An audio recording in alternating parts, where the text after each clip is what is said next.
মোৰ ঘোঁৰাৰ দুৰন্ত গতি।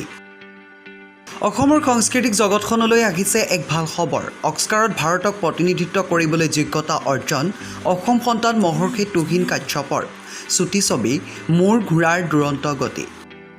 অলপতে হৈ যোৱা বাংগালুৰু আন্তঃৰাষ্ট্ৰীয় চলচ্চিত্ৰ মহোৎসৱৰ ভাৰতীয় প্ৰতিযোগিতাত শ্ৰেষ্ঠ ছবিৰ সন্মান লাভ কৰাৰ লগে লগে ই অস্কাৰত ভাৰতক প্ৰতিনিধিত্ব কৰিবলৈ যোগ্যতা অৰ্জন কৰে। উল্লেখযোগ্য যে যিকোনো চুটি ছবি অস্কাৰ প্ৰতিযোগিতাত অংশগ্ৰহণ কৰিবলৈ প্ৰথমে একাডেমীয়ে নিজে বাছনি কৰা চলচ্চিত্ৰ মহোৎসৱৰ শ্ৰেষ্ঠ ছবি হিচাপে পৰিগণিত হোৱাটো বাধ্যতামূলক। মহৰ্ষি তুহিন কাশ্যপৰ ছবিখনেই হৈছে প্ৰথম অসমীয়া চুটি ছবি যিয়ে অস্কাৰ প্ৰতিযোগিতাত ভাৰতক প্ৰতিনিধিত্ব কৰিবলৈ সুযোগ লাভ কৰিছে। এজন ওজাপালি কৰি ফুৰা পালিৰ জীৱনক লৈ নিৰ্মাণ কৰা হৈছে এই ছবিখন, য'ত পালিগৰাকীয়ে নিজৰ ঘোঁৰাটোক পৃথিৱীৰ সৰ্বত্ৰ বেগী ঘোঁৰা বুলি ভাবি ঘোঁৰা দৌৰ প্ৰতিযোগিতাত দৌৰাবলৈ চহৰলৈ লৈ যায়। কিন্তু তেওঁৰ ঘোঁৰাটো প্ৰকৃততে ঘোঁৰা নহয়, এটা গাধহে।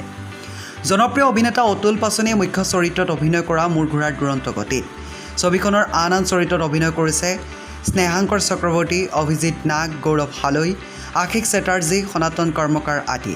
ইতিমধ্যে কলকাতা আন্তঃৰাষ্ট্ৰীয় চলচ্চিত্ৰ মহোৎসৱ, জয়পুৰ আন্তঃৰাষ্ট্ৰীয় চলচ্চিত্ৰ মহোৎসৱ, হিমালয়ান চলচ্চিত্ৰ মহোৎসৱকে ধৰি আন কেইবাখনো চলচ্চিত্ৰ মহোৎসৱত ছবিখন প্ৰদৰ্শিত হৈ কেইবাটাও বঁটা লাভ কৰিবলৈ সক্ষম হৈছে।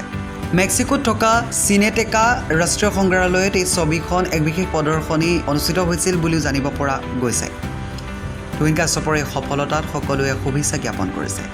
নিউজ ডেস্ক ৰিপৰ্ট, পূৰ্বোত্তৰ টাইমছ।